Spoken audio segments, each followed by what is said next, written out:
พระดนุพลมุนิวังโสวัดห้วยแหนตำบลแม่สุกอำเภอเจียห่มจังหวัดลำปางรำดับแรกนี่ยกมือ10 นิ้วต่างกิ้วเกษาไว้พระสังฆาตนสงฆ์องค์เจ้าอันได้รับฟังขน่อยได้อูได้จ๋าได้พันนาเวลานี้จุโตนจุวระองค์ขน่อยขอไว้สาจากนั้นเจริญพรสถาบรรดาศาสตร์คนฟังรายการ FM กู้คู่กู้ค้นบอกว่าจะเป็นติเกาะบอลิงสืบต่อกันเอาไปในวิทยุชุมชนต่างๆนานาเวียงปะเป่าก็ตามขืนสีขาวก็ตามมาหลายคืนที่เราได้ห่วงฟังกันเนี่ยนะญาติโยมทั้งหลายก็ขอเจริญพรเป็นอย่างยิ่งคนฟังกู้คู่กู้ค้นห้วยตองเนาะที่เขาได้ห่วงกันฟังสำหรับวันนี้อาตมาเขาก็จะได้เขาก็จะได้จ่าก็จะได้พัฒนาสำหรับวันที่26นี่เขาก็จะไปห่วมกันไปพบกันปุ่นที่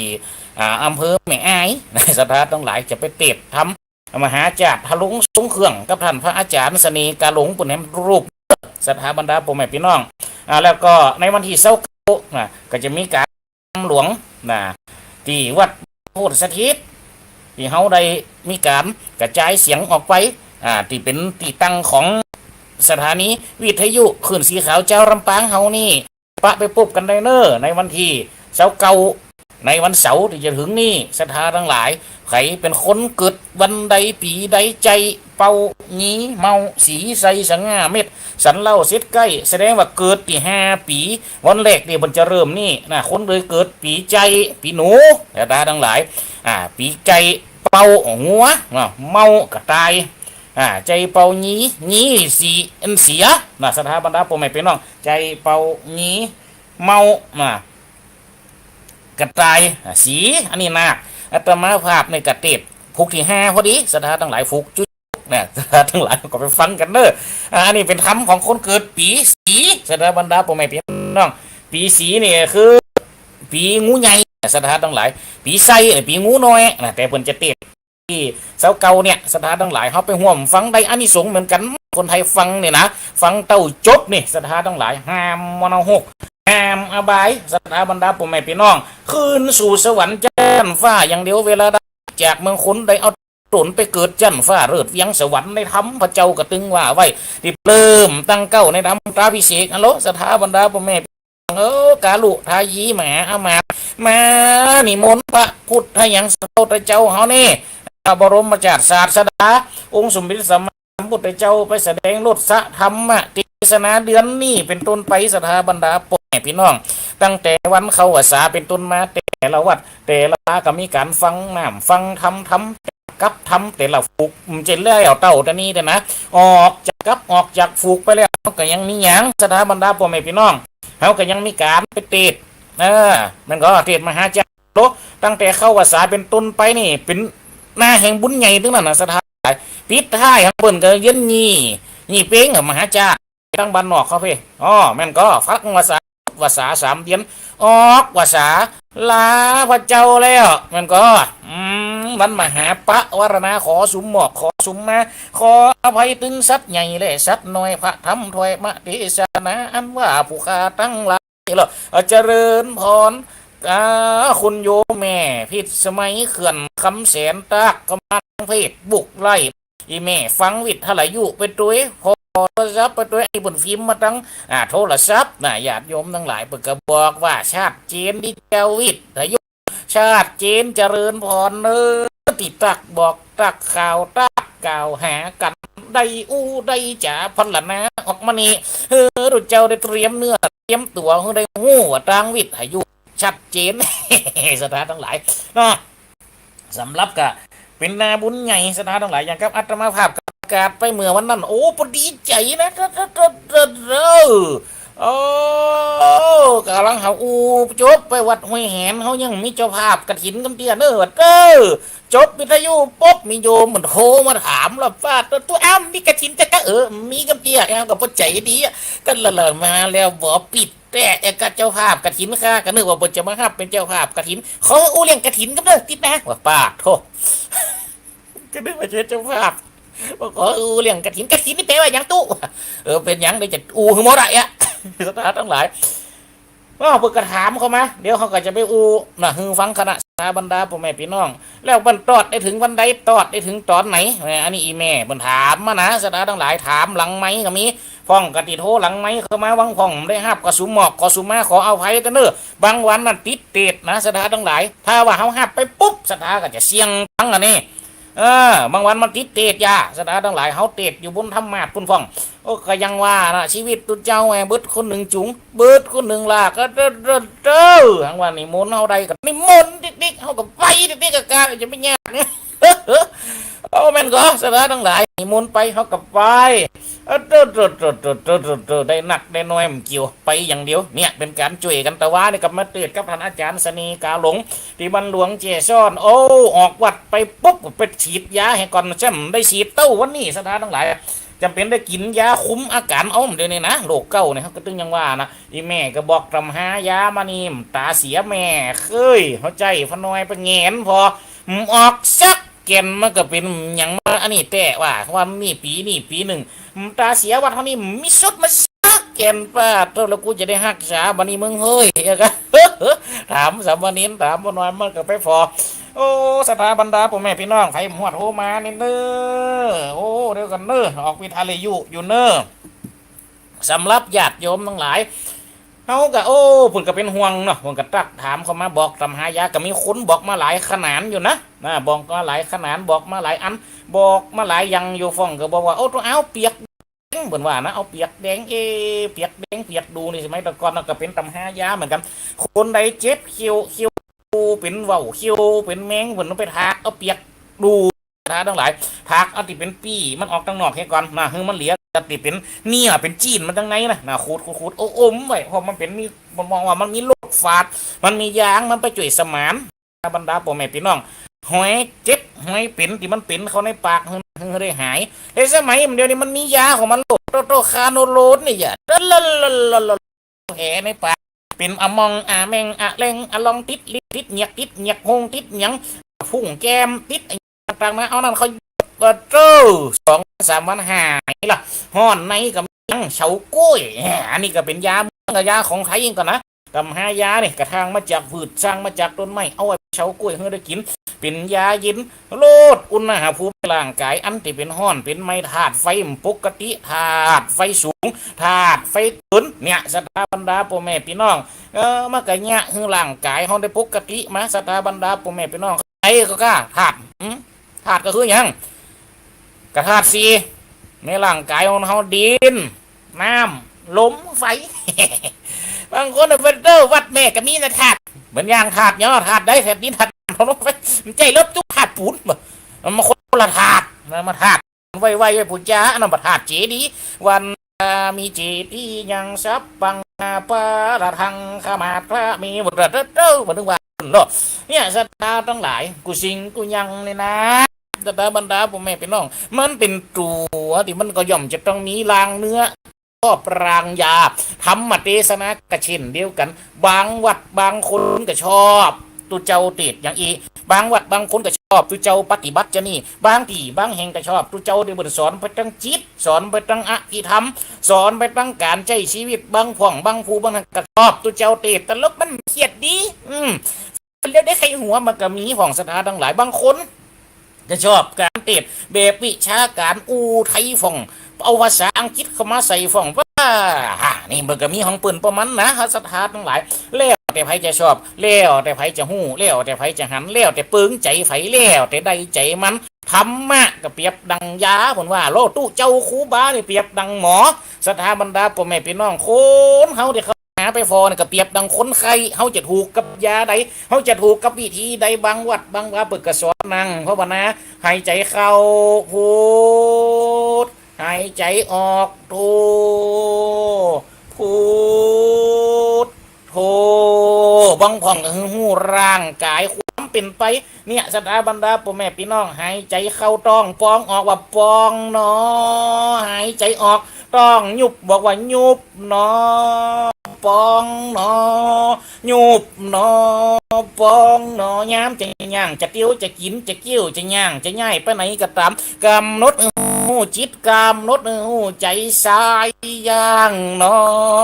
ขัอย่างนอชายย่างนอขัอย่างนอไก่ย่างนอหมูย่างนอหนึ่งคำมือหนึ่งใครอยากกินข้าวของกระเดียดร้อนปะมาพวกกระชายย่างเนาะขวย่างเนาะมันได้กินอ่ะทั้งหลายเนี่ยสำหรับบรรดาพ่อแม่พี่น้องเนาะการที่เขาจะอยู่การที่เขาจะเป็นไปการที่เขาจะจำไว้มันอยู่ที่เขาเนี่ยมันรางเนื้อกระชอบรางยาความเป็นมาและความเป็นไปมันปลาคือใดมันมีในหันหมดละสถาบรรดาพ่อแม่พี่น้องเนาะเพราะฉะนั้นสถาทั้งหลายคนเขานี่นะนั่นก็อยู่ที่เขาจะชอบอยู่ที่เขาจะหุมวัดก็มีอยู่หลายวัดบ้านก็มีอยู่หลายบ้านใจคนซ้ำให้100 คนก็ร้อยใจคนจะเอาใจเฮาเหมือนกันหมดกูคนมันเป็นไปได้อย่างแม่นก็สถาทั้งหลายความเป็นไปของจิตของใจคนของมันอยู่ในจิตในใจปุ่นเนาะแม่นก็เขาจะไปหู้ปุ่นยังไผจะชอบก็ไผจะฮักก็ไผจะจังก็ไผจะเปิงใจก็ไผเปิงใจก็ มันไม่อยู่ในปนหันหมดหรอกสถาบรรดาพ่อแม่พี่น้องเนาะเพราะฉะนั้นการใจชีวิตต่างๆนั่นนะมันก็ล้วนเป็นตัวคือได้ปลาคือได้เป็นแม่นก็สถาทั้งหลายเปิ้เปียกน้ำนั่นหากปลาปิ่นเนี่ยสถาบรรดาพ่อแม่พี่น้องชีวิตคนเฮาก็เหมือนกันเหมือนกันมดกูคูเหมือนกันมดกูโคนน่ะนี่สถาบรรดาพ่อแม่พี่น้องเพราะจะสถาทั้งหลายไผจะชอบหูฟังทำบัดนี้แบบเมืองก็ตามเนาะเขาก็ไปห่วมกันนะในวันที่29เป็นวันเสาร์เนอะเตะทำตั้งแต่อย่างสถาบรรดาพ่อแม่พี่น้องตัดสปอนหินปานตานาขันวันนประเวทจูจกเนี่ยสถานทั้งหลายอาจารย์สนีการหลงได้เตะวันนประเวทก็อัตมาภาพค้อนปลายของวันนะได้เตะจูจกรับทานาตารังกาลิงการาเทตุนนาวิจคัมมาวาสีจัวจะกูนามาพรหมโนพิขาจาดีญาญกานาสะตังระพินตัวอารัมภากาเทสีโรดสธรรมเทศนามาถึงกันทวนหาปางเมื่อพระบุญกาสัพราตั้ง4 คนพ่อแม่ลูกไปบวชอยู่ในจีรีป่าไม้ยะถามีในเมื่อใดดังอ่านตถาในกาละนั้นใส่ยังมีพามหนึ่งชื่อมันว่าจูโจกมันก็หากตัวไปขอยัง2 กลุ่มมันลำดาผู้ทำเท่านี่นะมาหันชาญมาตั้งนารกโคตมาจากมออเวจีนีมาตั้งทีไปหิวเกียวมาตั้งเมืองกุดเมืองนากาดไปขอเกิดกับไผ่ในเมืองคนก็บ่ได้เนี่ยสถานทั้งหลายเป็นธรรมที่เขาเพิ่นบอกว่าอย่างงั้นสถานทั้งหลายมันติดที่เสียงสั้นมันจะเหมือนทำพวกอื่นสถาบรรดาพ่อแม่พี่น้องจะเหมือนทำพวกอื่นนี่มันเตะจะเสียงยาวเจริญพรคนโยมเอ็ดน้ำเอกวงตระกูลผู้ดีนะพระอาจารย์ใจวิธีคำสอนทำทันยุคทันสมัยน่าสนใจเจริญพรครับญาติโยมเจริญพรนะเนี่ยสถามันก็เป็นแฮมยังนะอย่างกับของท่านอาจารย์สนีการหลงมูนี่คุณตีทำมูโนสถาทั้งหลายบนใจเสียงด้วยอยากกับเขาได้ฟังท่านพระอาจารย์หลายต่อหลายลูกที่ปุ่นเสียงดีๆมันก็เป็นเทศทำที่ปุ่นใจเสียงยากปุ่นสุนันตุโพนตุแม่แต่การอาราธนาทำกันอย่างนั้นสถาบรรดาพ่อแม่พี่น้องตั้งบ้านเฮาเพ่กันยังกันยังถ้าว่าเวลาค่อยแต่เที่ยงลงไปนี่การอาราธนาทำเป็นแฮมยังนะสุริยะเตียวจอนทางสุริยะเตียวจอนอาสาดอนมาเกี่ยวยามดีเลือดเลี้ยวตะวันเกี่ยวมารับเขาอยู่ขันทอนนี่แหละบางคนมันลุ่มมันเลยไปแล้วมันเป็นทำอย่างสนาต่างๆมันจะมีตึกทำทุกโจกอันนั้นที่มันจะอย่างงี้ตั้งแต่จุ้งโจกจุลปนมาหาปนนี่สถานเงาแล้วนะทำสมัยจะเป็นทำหมูเนี่ยคอนตอนนี่สถานหลายคนจะเงาปุ้นจะไปเงามันก็ขืนปุ้นตะวันลำเหลี่ยมเขาอยู่ขันทอน หลับลงไปไหมบังมีสิ่งขอเธอเลยป้นคืนป้นตะวันรับเหลี่ยมเขาอยู่คันทอนป้นมันว่าเต้อมันนึงเปิงหมดโลถ้าว่าเป็นเงาอย่างอีคนเตะก็จะมีต้องเงานะสถานทั้งหลายนี่โอ้คนว่าเก่ามันมีระเบียบแบบแผนน้ำป้นยามันงอว่าต้องปุ่มจีขยะไปเลยเห็นก็โอ้สถานทั้งหลายคนเก่าเนี่ยสถานทั้งหลายปุ่นมีระเบียบนี่แบบแผนของปุ่นอย่างกับบ้านเขานี่เด็ดโจ้มีกุปีสถานทั้งหลายเตะทำนี่นะเพราะมันเป็นฮีดเป็นห้อยปีได้ทำได้ฟังมาทำมาตีสนาทำมหาจารย์ไปว่าได้ฟังมันมาบ้านจะห่างบนว่าละหิดละแหมเก่าแบบเบาประเพณีนี่บ้านจะห่างบ้านจะห่างจะล่างคือคนดีล่างซึ่งนักพญาล่างซึ่งนักปราชญ์นี่สถาบรรดาพ่อแม่พี่น้องล่างซึ่งสลุมก็คือยังคือหมูตุเจ้าเขาเนี่ยสถาบรรดาพ่อแม่พี่น้องเนาะคือหมูตุเจ้าคือหมูผู้หู้ผู้ดูแลผู้ช่วยเหลือสังคมนี่สถาทั้งหลายพ่ออาจารย์แหนน้อยอันนี้ก็เป็นผู้หู้ห้องว่าเป็นสลุมก็ได้นี่สถาบรรดาพ่อแม่พี่น้องเนาะเนี่ยสถานทั้งหลายกูจริงกูยังมันมีระเบียบมันมีแบบแผนของปืนแม่แต่กระตั้งการตอดกระถินก็เหมือนกันละถึงเขาเลี้ยงรอดกระถินแล้วเนอะเป็นรู้มาถามอย่าเปลี่ยนในอ้วนเนาะสถานทั้งหลายกระถินนี่แปลว่ายังสถานทั้งหลายสมัยตะก้อนเขาก็ได้ฟังกันว่ากระถินของห้องกันถินนี่แหละเห็นก็โอ้ฟองกับไปตัดเอากิ่งขามมาทาลึงเวลาตอดกระถินมาได้ต้องเอาตอกกิ่งพักหนองหวงแบบว่ามันแบบเกี่ยวกันนะแสดงว่ากระถินนี่มันมาจากกำมะนี่ปุ่นแปลว่าไม้สะดึงสถาบรรดาผมไม่พี่น้องไม้สะดึงก็คือไม้ที่มีลักษณะตีเขาได้หมอกได้จับอันนี้แล้วเอามาเป็นแม่แบบของการยิบพาลังกายิบพาจีวรอันยังกระตามแต่เป็นขันเป็นขอบนี่จะใจไม้สะดึงในมดอ้าวถ้าว่าเป็นสบงมีขันตะอีก็5 ขันนี่3 ขันก็กระใจแม่แบบตัวเนี้ยเป็นตัวเขามาขึงเขามาเด็กเขามานิ่มเขามาคือเป็นตัวแบบของปืนคือมันได้กันบางทีได้ตาเต่ากันบางทีมันได้เป็ดบางทีมันได้พิษอันนี้มันเกินเอาไปตัดเอาแล้วมันตอปองนี่สถานทั้งหลายมือมันได้ซื้อกันนี่สถานทั้งหลายถ้าเอามาซื้อกันเสร็จเนี่ยมดก็ยังว่านะเนอะสถาบันดาพ่อแม่พี่น้องในยุคนี้สมัยมันได้เนี่ยกันแล้วเหรอผ้ากฐินปูนล้านสังฆพันธ์ปูนมาขอซื้อผ้ากฐินค่ะต้องการอะไรดีครับผ้ากฐินค่ะเอาอย่างดีค่ะเอาอย่างดีนี่ไตละ3,000 บาทนะครับเอาลดถูกกว่านั้นมีไหมคะก็มีอยู่ครับ2,000 กว่าถูกกว่านั้นได้ไหมคะก็มีครับเนี่ยนี่800 บาทเอา800นี่เลยค่ะป้าเท่าดูเจ้าเอามาใส่แม่เคยรกล้าใส่อยู่ในลำปางเนี่ยฟอสดเผยวังเหนียวเนี่ยสถานทั้งหลายเนาะสมัยมันเดียวมันจะนี่แล้วมันจะได้มายิบอย่างสมัยตะกอนนะมายิบมันย้อม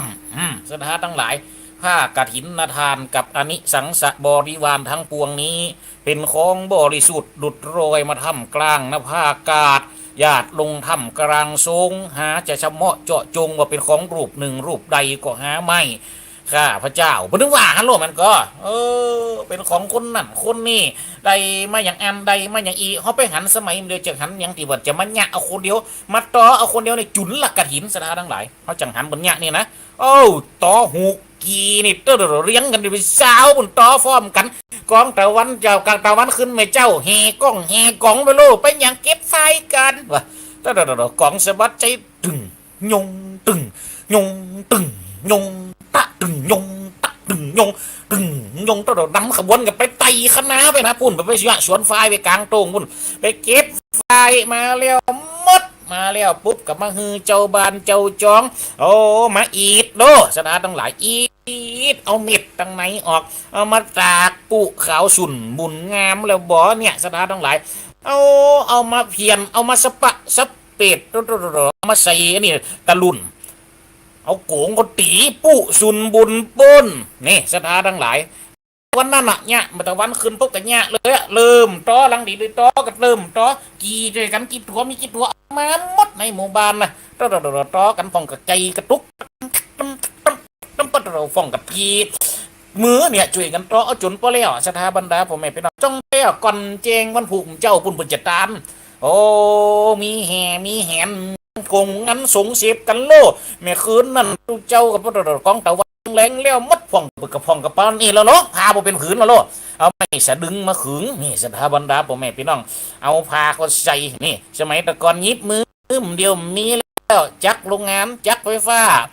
ลึงบาดโอ้สถาทั้งหลายโว้ยจักเบิดนะต้มน้ำเดี๋ยวปลุนละต้มน้ำนี่อย่างนั้นย้อมพาเจ้าเนี่ยกัน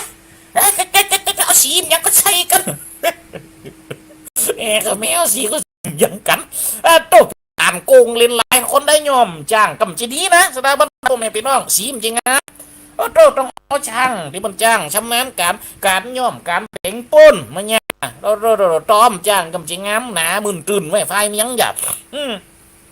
กว่าจะได้มาเป็นองค์กฐินแต่ละอย่างมันจะสน้อยโลว่ายังได้ท่านเจ้าอันว่าอาจารย์ไอ้ยักษ์ตักก็มาคนเฮาว่าใจบดีดูพี่อูเร็วละมันจะคนเฮาถ้าจะมันเนี่ยเขามาฟังเลยอ่ะโอ้คนเฮาไปยังตักว่าสักคนนี่มีทางเจ้าเนี่ยตักเข้ามาเนี่ยโอ้ตาทาทั้งหลายแม่นก็หันไอ้กับหูจักนี่เป็นขึ้นละกะหินนี่แม่นก็โอ้กลัวจะได้แล้วมดไฟตีอีดออกมาเม็ดไฟต้องไปปลูกคืนแน่ปลูกเนี่ยยังต้องปลูกคืนต้องไปคือเจ้าภาพนี่เป็นคนปลูกเนี่ยยังต้องปลูกคืนมัดไว้ปีนามาใหม่ได้คุณโยมปลูกไฟแล้วเด้อติงนงนงนิงนงนงนงนงตึงนงนงติงนงนิงนงนะเจ้าฝากปลูกไฟมัดใจไว้ปีหน้าเปิดจะมาต่อถึงเขาแฮมมอกเปิดเอาควายมาปลูกปีนี้นี่หรอเจ้าฝากก็เปียกูไปก่อนแล้วออกไม้ซ้ำเมียเจ้าฝากมาจางเราปีหน้ากูเสียงว่าเป็นได้เนอะสตาร์ทั้งหลายโอ้ปลูกไฟดีอีดเอามาแล้วเอาหน่วยกับไปปลูกแม่นก็สถานทั้งหลายเอาไปปลูกไว้ฮะนะปีหน้าก็สืบต่อกันไปแฮมโอ้ต่อกันย่อมแล้วมดมันผูกปุ่นเอาเป็นผืนเป็นยังแลบไว้ยังดีเนี่ยสถาบันดาพ่อแม่พี่น้องเอาไปตานตุเจ้าโอ้อิมานี้มาพันเตว่าตัวพนานเด้อตัวกระถินนะจีวะทุกชาติจีวะทุกชาติตัวดีใจได้เป็นเจ้าภาพกฐินได้ของตัวเก่าตานโลสถาบรรดาพ่อแม่พี่น้องเอาไปตานตุเจ้าถลุงสงคือพอให้นำกำบังวัดนะสถาทั้งหลายตุเจ้าใส่คือพอหันเลยเนี่ยใส่นะเนี่ยตุ่มแล้วนะอันนี้เอาสบงเข้ามาปลาโคตรเข้ามัดกะเขาซุบบีดกิ้วขึ้นพาลังกาสังคาปาดตุ๊บโอ้โลเจ้าภาพพอดำตาปังฝึกโอ้ยเจ้าแม่นายแม่ฟ้าของกูปีนี้กูได้เป็นเจ้าภาพกฐินบ่ปีนี้ข้าได้เป็นเจ้าภาพกฐินเนอส่งบุญไปหาป่อละอ่อนนั่นเด้อส่งบุญไปหาแม่ละอ่อนนั่นเด้อส่งบุญไปหาอีป่อเนอส่งบุญไปหาอีแม่เนอศรัทธาตั้งหลายที่ฐานทรงบุญเกิดหาได้เป็นไปเปิ่นตึงเตื่อเอาบุญไว้กับตัวกับตนเนอขออยู่ดีมีสุขภาพร่างกายแข็งแรงมีบามีเฮงต่อเต้ากุมเท่าเนอ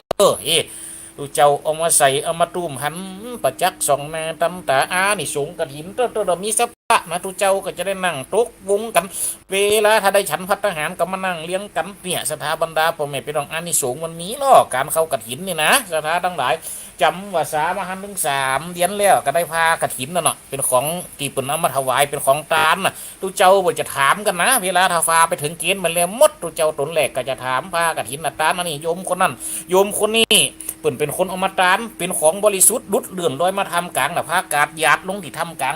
จำเพาะเจาะจุงเป็นของตุเจ้าตนหนึ่งตนใดว่าของไงว่าตนน้อยก็ขอฮือเฮาอูกันประชุมกันนี่เนี่ยเดี๋ยวนี้จะยกไผขอจุ่งเรือเกิดกาวตุเจ้าแห่งตนกับบอกกันว่ากฐินน่ะตานอันนี้สังสารวันทั้งหลายเรานี่ข้าเจ้าปิดเจรณาแล้วหันแก่พระสงฆ์องค์นั่นหันแก่ตุเจ้าตนนี้เปิ้นลังจะดีเพราะว่าจีวรเหมือนเก่าคำค่ะมีสติปัญญาสามารถมีบุพกิจสีสติปัญญาจะสามารถที่จะกระทำกินนัดภารกิจคือสำเร็จลุล่วงตามพระบรมพูดทานุญาตได้เนี่ยเปิ้นถามตัวศรัทธาบรรดาพ่อแม่พี่น้อง โอ้พอลองเกิดพอตเตอร์สถานทั้งหลายกูซักซิบจะได้วิธีกรรมนี่เออโดแห่เข้าวัดแห่เข้าว่ามาโว้บางตีบางแห่งกระปุ้งมุงมุงตึงมุงตีบางแห่งแจตกสิงแจสิงโตโตโลโลโลโลโตโตโลโลโตโลโลโตโตโตโตโตโตโลโลโตโตโลโลโตโตแห่มา บืดฟ้าบดฝนกำนะบางปีโอ้เนี่ยสถานตรงไหนคือมันจะกระตายเสียงเหี่ยให้ไตแผ่นดินจ่อตุงไกววะวาดตุงจะเข็บตุงจะขาบตุงเหงือกน้ำนางปากตุงเต่าต่างปากมาล้มตั้งไว้หยับจ่อหน่อยตุงใจไว้หยับเฮเข้ามาเป็นมืดฝ้ามัวดินเต้ามันมีความปิตินะสถานทั้งหลายขั้วหมูนี่โตโลได้เป็นเจ้าภาพกันกินนี่โตโลอุ้มพาเขาวัดอุ้มพาเขาว่าคนห้องกลางจองหืมกำกลางซับปะโตนคือพาพักกถินโลโอ้บางวัดบางว่าเอาใส่ล่อนี่สถานทั้งหลายมันก็มีเงเหตุประเพณีหมูนี่มัดคนเมืองเขาก็มีระเบียบแบบแผนมาคนไทยเขานี่ก็เป็นคนดีหน่อยในความหมูนี่เช่นกันว่าพื้นภาคนี่มีอย่างกันมัดบางวัดก็เอาใส่ล่องัวบางวัดก็เอาใส่ล่อคนเจอกันหลากมาบางวัดกะหามจิจิมบางวัดกับเจ้าภาพอุ้มมาเองเนี่ยสถาบันดาพ่อแม่พี่น้องแต่เหนือสิ่งอื่นได้กว่าเป้าหมายก็คือเอาไปตาฟอร์ดแม่แต่เนี่ยสถาทั้งหลายที่จะเกิดขึ้นไม่แหมปลายปีนี่ก็ยังกันยังสถาบันดาพ่อแม่พี่น้องพระบาทสมเด็จพระเจ้าอยู่หัวเนี่ยศรีสินธรมหานครเนี่ยสถาบันดาพ่อแม่พี่น้องเฮาเนี่ยพระเจ้าอยู่หัวเฮาเนี่ยวัชิระเก่าเจ้าอยู่หัวเนี่ยก็ยังจะมีการตอดกฐินเป็นอย่างสถาทั้งหลายเป็นพระราชกุศลมีพิธีกรรมอย่างสถาบรรดาพ่อแม่พี่น้องทอดผ้าพักกฐินโดยกระบวนเรือพยุหญาตราทางชนระมากเนี่ยสถาทั้งหลายชนระไปว่าน้ำเหรอสถาบรรดาพ่อแม่พี่น้องโอ้โตเปิ่นมีกำยังหังเปิ่นมีนะสถาทั้งหลายเฮเฮเฮเฮเฮเฮเฮเฮเฮ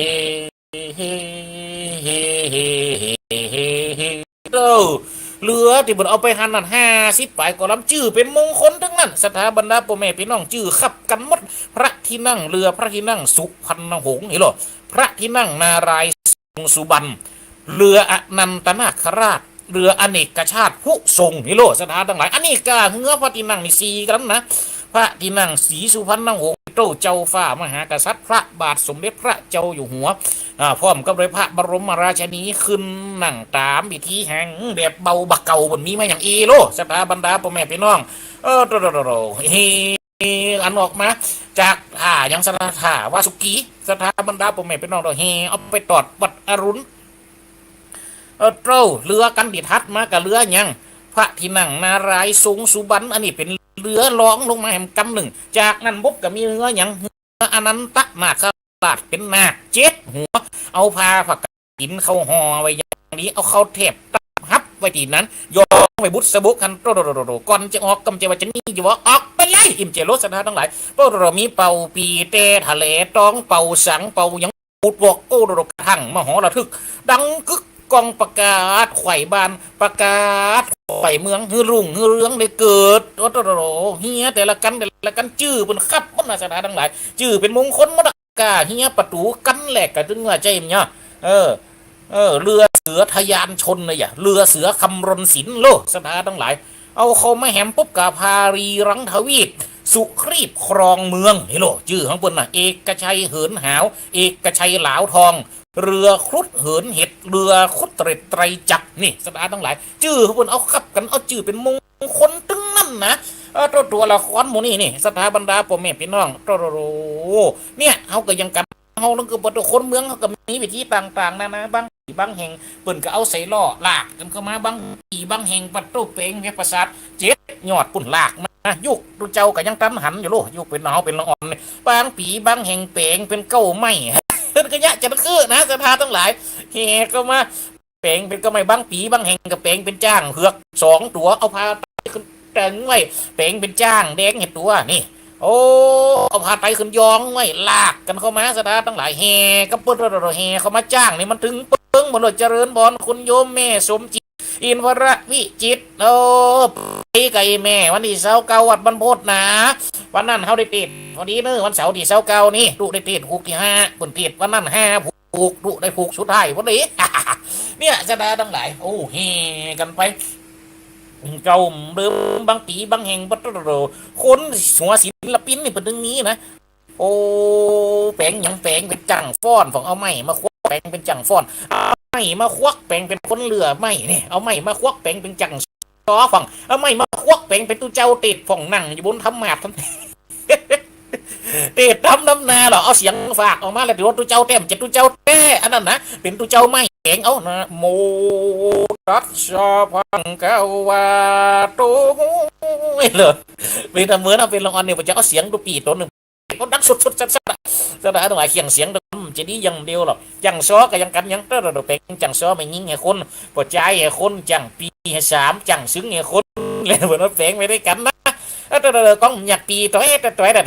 บนดึงแปลงจัดตัวเปลืองบนโลกคนดิมานั่งฮะนะไปเตะเป็นไม้ตัวนั้นนะมันก็แปลง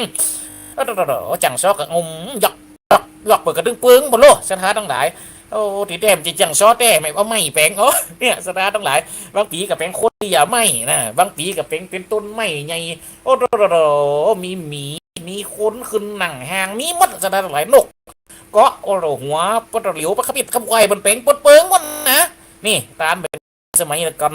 โอ้มีลูกเล่นมีอย่างนั้นมดเฮายังมาเปิงใจความคิดคนเก่าเนี่ยสถานทั้งหลายลากกันลูกปานลูกจ้องคนมาลูมาแห่มาจุกันที่หนตางไงเสียงก้องเหือให้ไตแผ่นดินอึดซึ่งสุดตัวเสียงแน่หลวงเนี่ยมันยังมาดังสมัยมันเก่าหน่อยเนี่ยหลวงเนี่ยโตโตโตโตโตโลโลโลโลโลโตโลโลโลโตโตโตโลโลโตโตโลโลโลโลโตโตโตโตโตโลโลกับอกกับใจคนได้มาหันพระเจ้าภาพน้ำตาปังฝึกบนโอ้ปุ่มจิมีปุ่มเอาของสมัยตะกอนของซิงมองนี่บ่มีทางงานกระถิ่นนี่มีมงตึงของเงาอยู่นะสมัยตะกอนมันเข้าในห้องของซิงมองมีจะยุ่งเก่านะสถานหลายมีครัวหมูเนี่ยแห่กองกองเอี้ยวเนี่ยเอาใส่ล่อหน่อยนะยุ่งเก่านะโตตลกตกแจตกซึงแจตกซึงตลกตกแจตกถึงมันนึงเหมือนขึ้นทางมาวัดห้วยแหนี่วัดอยู่นี่อย่าไกลนะโรงเรียนตัวเจ้าเป็นละอ่อนโลดโอ้บางปีบางแห่งบางปีเป็นเนี่ยตัดวันยุดเหมือนเนี่ยตัดปีวันนั้นเหนียวโดเฮไกลนางเรียนมาพอคือสถานทั้งหลายยุคนั้นสมัยตะกอนกำแพงมันสูงพอเป็นละอ่อนหันกระจอกระทุ้งล่ำขึ้นมานะจะไปหันกำตัดตีมันมดตัดตีเป็นตูบนอ่ะโอ้ขบวนคือสถานบรรดาพ่อแม่พี่น้องจ่อตุงไกวมีตึงจ่อจ่างตุงใจจ่อน้อยโอ้โลจ่อสามเหลี่ยมเนี่ยตุงจะเคงหยักน้ำมังกรโรลากฟาชาดมานะสดาทั้งหลายเต้ายุคเก่าเนี่ยบนเอาตู้เจ้ายังหันจำได้ต้มเดียวบนเอาไม้หวกไม้โบงมาเจาะหูพดหากันลากฟาชาดน้อยนะสดาทั้งหลายโอ้ลากไปตัวตั้งเลือดนึดโดคนช่วยกันยู่ช่วยกันกินไปโลดสดาทั้งหลายแปลงเป็นเฮียสุพรรณหงษ์เนี่ยนะนี่หัวคว้ากระถินสมัยเก่าอ๋อขนาดเปิดกระแปงเป็นเป๊บุกลากมาเนี่ยสดาบรรดาพ่อแม่พี่น้องโอ้บางปีที่เขาไปหันในสมัยตะกอนในบรรลากด้วยหนทางยั่งตัวแม่เฮียนี่ฮ้อนนะอยู่ในสถานทั้งหลายที่บรรลากกันนี่บางปีนี่คนออกจุ่งมาไม่ได้จะนั่งว่าเต้าแตกกันหยับหน้าหัวไฟไหม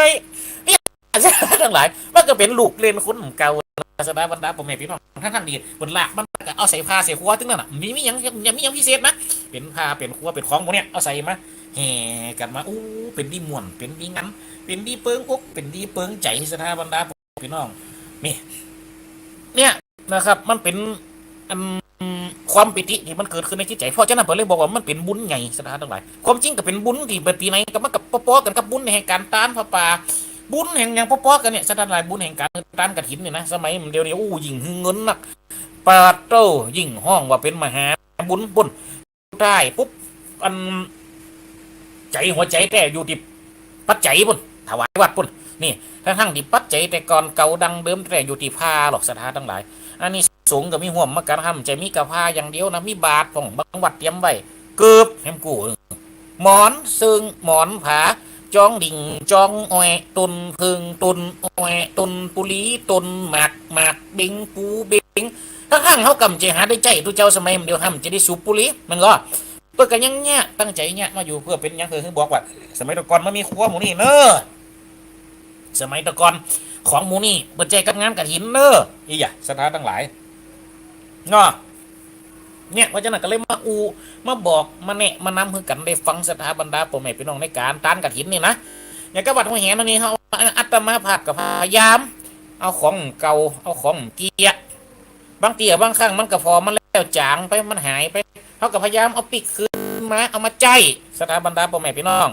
เอามาฮือเปิ่นในหันคนยุคสมัยใหม่ก็ตาม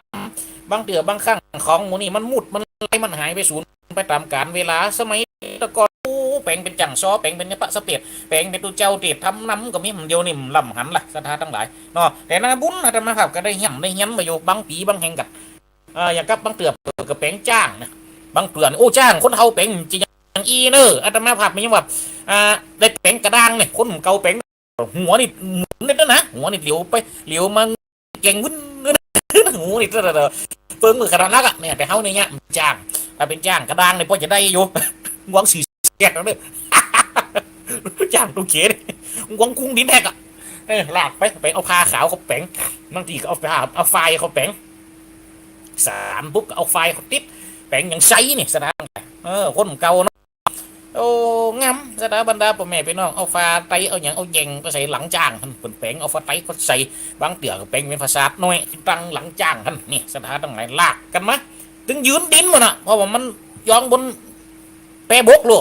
สถานทั้งหลายย้อนแปรบกลงบนลากไปด้วยดินด้วยตั้งในหนึดอ่ะเนี่ยเพียงเป็นหนทางยังต้อยกับมีควันมันยังฝ่องแต่นั้นก็เริ่มหายไปสถานทั้งหลายพ่อบอดกลัวไฟไหม้ขั้วกระถินฝ่องนี้อันอีฝ่องเนี่ยฝ่องก็มันเกิดอะไรบางสิ่งบางอย่างก็เลยมุดไล่หาศูนย์สลากับเท่าไปฝ่องได้แปลงฝ่องเพราะว่าอย่างว่าน่ะเท่าไปก็จะมาเสียเวลาจักยังอู้ออกภาษาเป็นดึงมานะตัวเจ้ายังหันเต้าเดี๋ยวคนเท่าดิยังจุยจุเจ้าจักดอกยังข้างตายไปเมื่อกี้ปีนี่หรอสถานทั้งหลายเขาหันกันอยู่เนี่ยสถานทั้งหลายของอะไรที่มันงดมันงามของอะไรที่มันดีเนี่ยอย่างกับงานกฐินเนี่ยสถานบรรดาผมไม่เป็นน้องอันนี้ก็มีคนโยมเหมือนถามนะสถานทั้งหลายว่าบุญมันในต่อใดเนี่ยอันนี้สงมันมีต่อใดการฮือตามสิ่งเหล่านี้อย่างมันต้องมีสมัยก่อนมันมีเพื่อยังกับเพื่อเป็นงานตอบแทนคุณพระสงฆ์เจ้าเดี๋ยวผมจะเข้ามาจำภาษาครบในห้องไตรมาสในอาวาสแห่งนี้เอาก็ย่อมจะต้องมีของมันเปิ่นผ่องเปิ่นมาอยู่จำภาษาสมัยตะกอนเนี่ยทำครบ5ดึงได้อะแต่สมัยเดี๋ยวนี้อนุโลมคือกันโยกคือกันไปให้หมดอะสถาบรรดาพ่อแม่พี่น้องวัดจะเอาตุเจ้ามากุม5มันจะถึงเนาะวัดแหนเท่านี้เต้าตุเจ้าเท่าไอ้ต้นเอาไอ้ต้นถนัดเน้นถึงพวกเราเจ็ดพวกนะเนี่ยสถาบรรดาพ่อแม่พี่น้องก็เพราะว่าเป็นยังเขาหันใจกันไปเงี้ยเดี๋ยวนี้เอาจัตุปัจจัยผมเขามาสร้างวัดเขามาสร้างว่าอย่างวัดห้วยแหนเท่านี้นี่โอ้กระซุ่มกระแปงกำจะเรียกกำเดโลเดี๋ยวขี้ไข่ขู่เกาะเขียวเห็นละงุนนะสลากันย่างก่อนตัวอ้าวงบมีกับอีกันว่ะเป็นย่างก่อนก็ได้เนี่ยสถาบรรดาพ่อแม่พี่น้องก็เป็นการจุยกั้มจูอุดหนุนกับศาสนาคือสิ่งเหล่านี้มันอยู่กูกับศาสนาคือมันคงมันเตี่ยงก็เป็นการคือกำลังอกก็เป็นการคือกำลังใจกันแล้วการตอดกระถินมากับมีการตั้งทำหลวงเนี่ยอย่างกับเดี๋ยวเจ้าได้ฟังน่ะสถานทั้งหลายโอ้ยุคเก่าเกียร์คืนหุ่งเนอะยังวัดห้วยแหนตรงนี้ก็คืนหุ่งเหมือนกันนะสมัยตะกอน1 วันค่ำ1 คืน2 วัน 2 คืนบนปัญญาเดี๋ยวนี้เมียคืนเดียวเอาเลี้ยวหมดละก็แต่เวลาค่ำเลยนี่สักน้อยนี่เดี๋ยวนี้เวลาเนี่ยนี่มืดนี่ตัดทำสงปฏิทินโลเมียกาเสือกแล้วโลแม่นก็ลูกตั้งหามีมาหาศาสดาของเฮาอยู่ขั้นตนหนึ่งได้หน่วยตึ้งเสียงมันดึงฟึ้งโลสนะทั้งหลายเราฟังกับเสียงเหนาฟังกับเสียงจุ๊บแหวกนี่ฮันมัดสบายพ่อแม่พี่น้องโอ้เรากาเฟือกเนาะเนี่ยสถานทั้งหลายเจ้าบ้านเจ้าจองอันอยู่ตั้งบ้านตั้งจองกันตามมาตีบเฮียห้ำมาโลไล่ยังด้วยขันหัวมูที่มาวัดกับตามเอาย้องตามกันไหนความจริงมันก็มีห้านเนื้อกาโอ้เราห้านผู้จ้าไฟเวสีเก้าอ้อยสีเก้า3 เตะขึ้นมาหมอกฟตีบย้องใดนี่ลาดจะวัดหน่อยสูงสักคืบนี่เอาแวกเอาคืนย้องเตะฮัน กล้วยสีเก้าเก้าไม้สีเก้ากาบกล้วยเขาไว้แอดเนี่ยเขาหลักจังหวัดหน่อยเขาตังเนี่ยจ่อหน่อยเขาใส่ฮันเมียได้บึดเดียวนะงามบึดนึงเมียไฟไหม้จ่อบอกวิววิววิวมาตันอย่างมันก็เมียเลาะรอนอ่ะสุดท้ายก็เลี้ยกันนะเอาถ้าว่าทำพวกนี้ก็ทำกระจุดต่ออ่ะนะสถานทั้งหลายบางคนนี่ปึกอะตั้งใจเอาจีเอาอย่างก็เอาฟาตีบนี่มันจ้าบางคนปึกอะเอาได้ไหมเนี่ยสถานทั้งหลายเอาได้เมียงเขานี่นะเอานึกมันงาหันเนี่ยเอามากี่เซนทำนี่ไม่กี่เซนก็เอาต่ออันให้กายไว้ตัวเล็กกันเนี่ยสถานทั้งหลายถึงเวลาปัดแป้มเสียลูกอึ่นเตอสปะเนื้อว่านั่นซับมันงาฝ่องซับน้ำมันกัดฝ่องซับไม่คิดเทียนฝ่องได้กันไม่หันมัดสตาร์ทั้งหลายนาวิหารเลี้ยงกันเกือมาวัดไม่เห็นนี่กับปืนกเกียวนะคนออกมาจุดนะสตาร์ทั้งหลายคนก็องวัดตีบใช่ไหมบางของก็เอาเตียนนี่สตาร์ทั้งหลายกับมีหันต้มเดียวเขาก็ยังเนี่ยกันต้มเดียวเป็นการปูจาทำจนกว่าจะเสียงปุ่นฟาตีบก็ต้องปั้นดวงหมดตีปุ่นเฮมาตัวตีนะเป็นร้อยปลายแล้วนะ103นี่300เฮเป็นกลมสายนะเนี่ยอันนี้ปุจจาเนี่ยอันนี้สงมหาจาดหรอ300นี่นะจ่อ300มันมีอยู่2อันเนอะจ่อปั้นผืนอันหนึ่งจ่อ300อันหนึ่งจ่อปั้นผืนนี่ตู้แปลงเป็นต้นค้าต้นใหญ่เกี้ยวขึ้นอย่างชัดนี่โอ้โดสูงโจโลขึ้นบนไปตังหิมมาเจ้าเขาใช้ไม่ไปจ่อ300นี่ก็จะน้อยเนี่ยสูงหมกเปียงขนวะเนี่ยจ่อ300นะต้นขาไม่วัดหัวแหนมีหันอยู่เด้อพอได้แข่งขันกันมาฟอร์ดจ่อ300กับ300พื้นอ่ะไต่ขึ้นไปถ้าว่าจ่อพื้นหนึ่งใหญ่หน่อยสูงจะเปลี่ยนพระเจ้ากันนะขึ้นเป็นเกี่ยวเฮโลบางวัดมัดห้อยนี่สถานหน่อยสำหรับจ่อปั้นพื้นต้องออกมาขวางได้ละทันได้หน่อยมันได้ตีนมือไปฟัดแฟมเลยนึงยุ่งนะสถานหลายห้อยหันบางวัดกับเป็นหังฟีดนี่แหละสถานทั้งหลายนี่อย่างหนึ่งว่าหังมันเป็นเอาขาเขาเอาเพียงเขาแปลงเป็นม้วนเอามัดเขาไปเสียบปั๊บตัวอย่างหังนกเนี่ยคนเรียกห้องว่าหังฟีดจ่อฟันฝืนนี่นะทางวัดห้อยแหนนี่แปลงเป็นยังพระธาตุเนี่ยสถานทั้งหลายเป็นต้นขึ้นนะเกี่ยวขึ้นเป็นจันนะเก้าจันของเนี่ยสถานทั้งหลายจันในจะมีอยู่อัน100ปลายตัวเนี่ยสถานทั้งหลายจันหลุมนี่ก็ใส่หนักน้อยนะจันบนกับน้อยไปแหมน้อยไปตามมันนะสถาบรรดาพ่อแม่พี่น้องเอาไปตั้งในคางพระเจ้าตั้งบนกับเป็นยอดชัดเขาปักไปแหมมันนึงเปิ้งเมื่อโดดเดียนงีโดแนบดอกปันดวงเป่าเวอร์เป่าว่าแนบดอกปันดวงบางปีกับแนบไงเอามาใส่กันตัวห้อยเวททำมาดฟอร์เตอร์วันเตอร์ยุคนี้มันนึงเปิ้งเบิ่นพอยังเบิ่นไปวางฟวงลีดไปซบเอาไปห้อยทำมาดเกอะแม่เคยยังไปยังฟวงลีดเนี่ยสตาร์ทั้งหลายโตตุพระกับเตดฟ่องเตดทำส่วนว่าสเมลนี่เป็นทำปั้นกระถาไปเงี้ยเพราะว่าเปิ่นเอาน้ำมันงายุ่งเดียวนะสตาร์ทั้งหลายมาเอาน้ำมันงาจะจุดดึงบางฟ่องเอาน้ำมันงาตันยามองไข่ฝาเป็นน้ำเลี้ยจะไข่อย่างนะเปิ่นเป็นหนังฮันไอเขาตาบนติดทำอุ่ยติดทำด้วยบางฟ่องว่าตัวไอ้แม่มาทีก็แม่มาทียังเงี้ยนี่อยากกับยามองเลยเขาตากูยังฟ้องกูจะมาให้กับยามองเนี่ยกูจะให้กับฟอร์มมาทีนะมึงเนี่ยสตาร์ว่าก็เป็นความเป็นมาเป็นไปของเก่าเนี่ยสถานทั้งหลายนี่เลี้ยวทุกหันมากระย่างไปสถานทั้งหลายสมัยปุ่นอ่ะปีใหม่เป็นพศสมัยตะกี้ปีใหม่เป็นพศมันจะมีร้อยกระทงเนี่ยทั้งหลายปูที่เอากระทงไปร้อยกับไปร้อยพอตัวเฮก็ไปมุงตุ่มมุงตอยละดีตอยดีตอยต่ออะไรเสียงคีย์บอร์ดก้าเสียงฟินกับดึงดังม่วนหรอสมัยตะก่อนนี่มุงกุ่มมุงตุ่มร้องกันเอาร้องดีร้องฟิงม่วนก็ร้องฟองร้องม่วนก็ร้องได้เปิดอยู่นะยุคก็เนี่ยจะได้ทั้งหลายเฮกันไปด้วยกันเอาไปปุ่นไปกาวกำปุ่นข้างแม่น้ำแล้วแม่บ้านเฮานี่กับแม่น้ำสวยเปิดสมมุติคือเป็นแม่น้ำอะหนูแม่น่ะกิโลพระพุทธเจ้าปั๊มแม่น้ำนักมาท้าหลวงพุทธเจ้าปั๊มห้อยพุทธบาทไปหันพญานาคขอไว้อย่าเอาไปบูชาแหมส่วนหนึ่งบูชาพระเมกงกาอันขานต่างๆนานาอันขานอยตึงยิงตึงใจตึงใหญ่ตึงน้อยได้กระตำบีมกระตำห่อนให้ต่างๆนานาได้เอาขี้เหอะได้เอาขี้เงี้ยได้เอาของเหลียกินได้เอาของเหลียใจได้มาบ ป่องมาชาดมาลงดินน้ำนี่ก็ดีได้ของเอาตีนเอามาล่างมันว่ามันนะสถานทั้งหลายได้ล่างตีนได้ล่างมือได้ของยังคือป่องลงน้ำขอสุมหมอกขอสุมมาพระแม่กุ้งกานะตั้งแต่บัดนี้แฮมอันหนึ่งอันนี่เป็นกระทงเลยจะมีอยู่2 อันอันแรกนะปุจจาโพพระบาทอันที่2ปุจจาขุมมาพระแม่กุ้งกาอันที่3นี่ขอสะเดาะข้อดวงมันนี่จะเป็นต้นๆนี่นะแต่มีเปรห้องปืนเนี่ยดำหัวเสียหานขอ13น้ำ15ขอฮึดตกไปในวันนี้ยามนี่ตกไปตามไปก้อยย่อยไปมือตกไปตามเส้นผมลงไปตามแม่น้ำกงกาขอฝากพ่อแม่คงกาไปขวางประเทศอินเดียบนอุป้าเจ้าสตาร์น้ำบนห้องจะฟดเนี่ยดำหัวคือใส่งานเอาลังคืนฟัดเตอร์สตาร์ตั้งหลายบ่ฝ่องกระตัดเล็บน้องฝ่องกระตัดเงียบผมไม่น้อยเอาเขาใส่เอาหึงลอยไปขี้ฮิตขี้กากขี้คักขี้เชียนเหี้ยนจ้างก้อนละไหนอันใดก็ดีแล้วปัญหาเท่าดึงว่าเฟิงเนาะหนีเขาคือไปเขาไล่ไปต้องไปก้อยเขาย่อยไปตามไปมือตกไปในวันนี้ย้ำนี่เด้อโอ้สตาร์ตั้งหลายเปิดเปิ้งเหมือนนะลองคือฟัดเตอร์เอาหามกันลงไปลอยคนหนุ่มมันเบื้องหน้าใส่กันพกกันทำแล้วคนเฮากับป้ากันอยู่วัดปุ่นดำหัวใส่ตั้งแต่วัดเป็นน้ำเลี้ยวฟังทำไปอยู่น้ำตาอย่างนี้เสียงเน้นติดทำองอโหลอยู่นะเสียตั้งหลายวงมันเปิ้งปุ่นตู้ยุคเก่าตู้เจ้าเป็นนี้กับเป็นด้วยปุ่นอยู่นะตู้หลวงพ่อตู้ปีเอ็มโดนตู้ปีสมคิดถีระคิดโตนี่เสียงบันดีหรอโอแค่เตะม้วนสถานแกลินเสียงทางปุ่นเนี่ยโอ้น้ำตกตาดใส่ลังอินคำพันสองจามกำก่อมาดังอาลีอิงตะลิลิลิลิลิลิตะลาลาลาลาลาลาลาอย่าเลย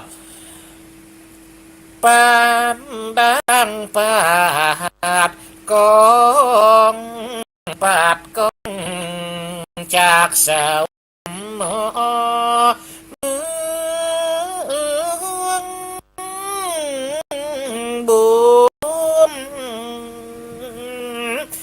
ดันก้องผ่านาในป่าไผ่โสนบุตรเหี่ยวเมียงคนมานูดโลกไตเสียงงมพอดีแต่เปิดอาจารย์สนิทกะหลงบอกว่าม่วนเสียงมันถึงฟองวงเอาโหลโบโลยุ่งก็เป็นลำโพงฮอนอย่าเจ้าวัดเท่านี้ก็ปูนขึ้นอยู่กลางปูนดังเขาบานเขาจะขึ้นห้องเบิกกำจะเดียดเจว่าถ้าเป็นสมัยเดียวปัตตุพ่องก็จะว่าสปะสปีดนะก็ยุคนั้นไฟตึงว่าอย่างกันนะอยู่บ้านอยู่จองฟังทำจบปุ๊ดกองปุ๊ดต้มตำตุ๊บตุ่งตุ๊บตังตุ๊บตังตุ่มตำตุ๊บตุ่งงานกับปุ๊ดแย่แห่เนี้ยหรอติ้งนงนิ่งนงติ้งตรงลิงตรงตรงตรงตรงตะละตะละตะตะละตะตึงตึงตึงตะละละตึงตะละละตึงของบนดึงวันผมเจ้ามาตักบาทแถมกำนะเพลงตักบาทบนดึงนี้หรอตอนตัวเจ้าเข้ามาเปิดลินเพลงให้ญาเตียวเฮียหรอติ้งติ้งติ้งพอตัวม้วนสถานทั้งหลายเรื่องตัวเจ้าเดินลงไปตักบาทกระจายเพลงตักบาทนะเดินลงไปกุ้มเขานะโอ้เปิดกระจายเพลงตักบาทบางปีกับเจ้าบ้านลูกมาใส่เปิดกระจายเพลงนะสถานทั้งหลายตัวเจ้ากระสวดไปคนเฮากับเล่นเพลงมันไปเนี่ยสถานทั้งหลายติ้งนิ่งนงนิ่งนงนิ่งนงติ้งตรงตรงตรงตรงตรงตรงตรงตรงลงติ้งนงนงนงติ้งนงนงนงนงนงนงนงนงแต่ตึงตึงตึงตึงติ้งตรงติ้งตรงตรงตรงติ้งตรงโอ้ม่วนสถานทั้งหลายเอาเป็นออนนี่มาด้วยปวดหลวงเขาปลามาหรอเขาหูมาฟอกว่าโมเนี่ยสถานทั้งหลายมันยังมาคือโอ้ยุคเก่าอีกอันแล้วมันมีเพดานนะบ้านเก็ตมันเกิดดังแทบเลยพระท่าเปิดแห่นะตีกล้องนี่ตึงบ้านเก็ตมูนี่ดังหมดอะสถานทั้งหลายโอ้ยุคเก่ายังมาม่วนเนาะแห่กระถินยังกันน่ะแห่เฮียนตานก็ยังกันน่ะสถานทั้งหลายกระถินเนี่ยเปิดไปเอางั้นกันคืนหนึ่งนะกำใจหันมีดนตรีมีอย่างอ่ะคนก็อยู่กันกำจีมีอย่างนักโอ้ขายตีนไก่อ๋อบ้านกระถินนะไม่กล้าเอาอยู่ขายตีนไก่นะไก่มันเนี่ยปิ้งนี่นะตีนไก่ฟ่องลูกจีนฟ่องก็มีไฟหลอดมุนให้หลอดบางทีก็ใจเตี้ยนเนี่ยตามไม่เอาลองเกิดบัตเตอร์โอ้เนี่ยกันลองเกิดบัตเตอร์สถานทั้งหลายปักไฟเอาไฟเขาไปอยู่เป็นตีเนี่ยโอ้มวนก็มีอย่างอ่ะไปโกมพัดให้แกนเอาไปฟอมีครัวกระถินเนี่ยคนเฒ่าคนแก่ก็ไปห้อมกันโอ้ฟ่องกระตาฟ่องกระห้าม นะอย่ากระห่ำอย่ากับไม่หลวงที่เปิ่นอันนี้เนี่ยไม่หลวงที่เปิ่นตายไปวันก่อนที่ทุกเจ้าเอาลงเฟซบุ๊กนะอันนั้นไม่หลวงคนเฮาน่ะเปิ่นห่ำโลโอ้ม่วนสถานทั้งหลายเสียงเปิ่นใหญ่โอ้โยกเนอโยกเปิ่นว่าเปิ่นเปิ้งหมดโลง่ายเนอง่ายเปิ่นนึงอู้ม่วนเปิ่นห่ำของเปิ่นนะสาธุการผู้ข้าขอสากราบไว้กุลพระบาทไทยหนอชาปันอยู่ตนมีหมดตูไปยังโลกลาขอให้ผู้ข้าได้ชุกกายไปในโลกบ้านว่าม่วนสารทั้งหลายกับมิญาก็ไปฟอกันอันคนก็อยู่กันติดคืนหุ่งดังไฟเผาเขาหลามกันเหี้ยต่ออะโลสารทั้งหลายโอ้ยังมาม่วนชีวิตมันเก่าหมวยหมกลงมะมอมมาลองขึ้นพอเตอร์ดอกฟาซาดโคตรานนี่นะสถานทั้งหลายฟาซาดโคตรานนี่ฟาซาดที่เป็นใส่ต้นกระถินนี่มันเราแนมเปี้ยจุ่มจึกอะเขายังหันเป็นละออนอยู่ลูกเป็นละออนห้อยมือเป็นยิกมือเป็นยิบวะเปี้ยมันละมือตกลูกสถานทั้งหลายโอ้บางเปลือกก็เอาฟ้าลมจะฟ้าลมอะผ้าอย่างกับผ้าตีเขาผ้าเต้นเนาะนี่โอ้สีฟ้าสีขาวนี่เขาเขิงขึ้นทั้งบนเลยลูกแปลงหนังล้านขึ้นนะเจ้าวันฝูกเจ้าเต้หนังล้านกันเนาะนี่เตรียมจะลากออกไปวัดไปวะกินข้าวน้ำจำข้าวต้อนกับแปะหลากกับไปโหลอึดซึงอึดซึงมาตึงปึ้งหมดโลดสถานตรงไหนนี่มันเป็นความผูกพันของเก่าเนี่ยเพราะฉะนั้นการเป็นกระถินมันก็เลยมีปัจจุบันการเดี๋ยวนี้มันก็ใจของเก่าของใจของใหม่ของเขามาทดแทนกันอย่างก็พาสมัยเดียวกับเจได้ยิบเขากับเจได้แปลงแล้วกระถินเนี่ยไปว่าไม่สะดึงที่เปิดเอามาขึงมาแปลงมันยิบผ้าที่เป็นเอามาแปลงจีวรมาแปลงลังกามาเป็นสังฆามาเป็นสบงเลยนะสถานทั้งหลายเนี่ยเพราะฉะนั้นความหมายยะสถาบรรดาพ่อแม่พี่น้องเพราะฉะนั้นเนอะที่ดูเจ้าได้ได้จ๋าได้พันในวันนี้สถานทั้งหลายโอ้วัดมันบานไผ่กับบานมันหอมจุ่ยกันนะสถานทั้งหลายหอบตุ่มเปล่ากันไว้เอาศาสนาพุทธเขาเนี่ยเป็นน้ำใจให้กันและกันสถานทั้งหลายแสดงหุ่มหักแสดงความเมตตาแสดงความกรุณาให้กันนั้น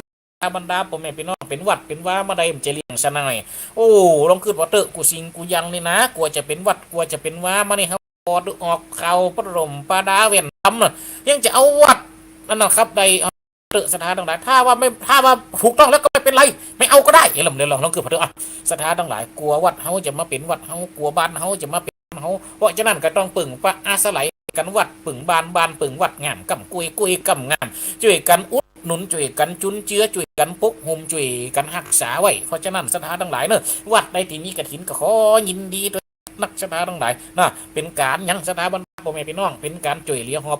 ตุ่มเปล่ากับศาสนาเนอะเพราะฉะนั้นสถาบันดาพ่อแม่พี่น้องวันนี้ที่ทุกเจ้าได้ได้จ๋าได้พันละนะมันนี่ก็สมควรแก่เวลาแล้วนะที่ได้จ๋าได้พันละนะได้ปะได้ปุ๊บนี่วันนี้กับมีไผ่โทรมากับเดียสถาบันดาพ่อแม่พี่น้องโอ้ไม่ย้ายเหรียญแล้วนี่เขาไม่ครับเปิดสกัมนี่พอสมควรเวียงเป่าเดินพรโยมพอสมควรฟังอยู่ครับฟังอยู่แหละตะกี้ลืมเปิดโทรศัพท์โอ้ตะกี้ลืมไปบอกมาโทรตอนแรกเลยนะได้ฟังนักเราดีนะม่วนแค่ไหนวันนี้นะติดคำกับม่วนดีครับม่วนแรกกำลังใจท่านอาจารย์ครับสาธุกำลังใจท่านอาจารย์ครับเหมือนกันเนอะเหมือนกันครับสาธุอันนี้โยมปอสมควรเวียงเป่าบนได้โทรเข้ามาเนาะกี้แม่ยายเลี้ยนเนาะบนได้โทรเข้ามากับได้หับสายเปิ่นซักกัมโลนี่นะเพราะยังว่านะตะกี้ผมได้เปิดโทรศัพท์สักกัมขอสุมมาได้ขออภัยแต่นะคนได้ดีโทรมาแล้วได้หับนี่สถานเพราะว่าตะกี้เราเขาได้ปิดเสียงโทรศัพท์ไว้เลยลืมเปิดดูมาแล้วเนอะแม่ยายเลี้ยนบานเสียนต่อเจริญพรโยมแม่ยายเนอะไม่จ้าเจริญพรชัดเจนดีเนาะฟังเวียงเป่าเนาะสาธุ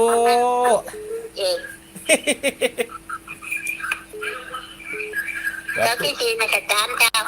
แหละของแม่ขจานแหละเจริญพรอันเขา14ของอันแม่ขจานไม่ยายเลี้ยงหนดฟังเลยนะสาธุเจริญพรเขาจะมั่นใจเนอะเงินกันเนอะอยู่ด้วยกันฟังกันไปสาธุต่อไปเจริญพรโยมแม่สุกแก้วศิลาพรเนอะเจริญพรสาธุ ชัดหน่อยทั้งคุณเนาะ ได้ยินชัดเจนเลยนะเจ้า สาธุสา เรื่ ธุ องแรงนี่แน่เขาได้สาระประโยชน์กันเด้อ สาธุสาธุ เดี๋ยวกลับไปสาธุด้วยกันอาจารย์เจ้า เจริญพรเด้อคุณโยม เจ้า อ้าวต่อไปคุณโยมแม่ยายพรร่องหัวแดงเจริญพรแม่ยายพรเด้อ อาจารย์เจ้า เจริญพรตั้งปุ่นมีฟ้ามีฝนก็ตั้งปุ่น เป็นแบบนี้ ฝนมีก็แหละ อันยังกันอ่ะ จังบ้านน้ำจกจังนั่งแบบ นั่นน่ะกะเป็นดีอินดูปุ่นเนาะโยมวันเฮานี่โยมที่จังมาตอดโยมที่จังมานี่กับคนนานเหมือนกันนะ จังมาตักบาตรจังนี่กะอินดูปุ่นมันตรงกับวิธีกรรมตรงกันนะ เจริญ เป็นมือเองจะเต้าแล้วกับจุ๊ฮะ แม่นแล้วเจริญพรเนอะคุณโยมแม่เนอะเวลาจะหมดแล้วเนอะ นี่เปิดสายจ้าไปหน่อย เจ้าก็ต้องเพื่อนไงว่าอย่างซ้ำแบบเพื่อนเครื่องเดียวแหละ เจริญพรเจริญพร แล้วนั่นไม่ใช่ของเจ้า เจริญพรเนอะอ้าวต่อไปเจริญพรไม่เกี่ยวบรรกาศปรุงเนอะ เจ้าจะได้จะอู้คนเดียวอ่ะหมอ จึงจะมือไฟอู้แล้วแหละ มันเกมกันอู้อย่าตัวจะกำเลี้ยวอ่ะอู้คนเดียวลุกเนี่ยฮะไม่ด้วยป้อมสันว่ะ กูมันได้เชียงมดนะกะน่าปุ่นไปแล้วล่ะ นั่นนะกัน เจริญพร เข้าใจขนาดเว้ยเลยติดใจขนาดเว้ยทำมาเป็นวันนี้นะ สาธุสาธุ อ้าวเป็นกำลังใจเนอะ เจริญพรเนอะไปย้ายเนอะ เจ้า สา เจ้า ธุ เจ้า สาธุ เจ้าเจ้า อ้าวสถาบรรดาพ่อแม่พี่น้องวันนี้ก็หมดเวลาลงแล้วเนอะนกสั่งลาฟ้าป่าสั่งลาหนอง นกเขาลากรดอนสั่งลาหางกบลาเขาหูเสือลาจากทำนกเขาลากรป่าไม้อูกำจ๋านำมาก่อนไก่กระมดได้เวลาขอจบตัวอีกันเนอะคนฟังกูคนเจริญพรตั้มหัวเนอะ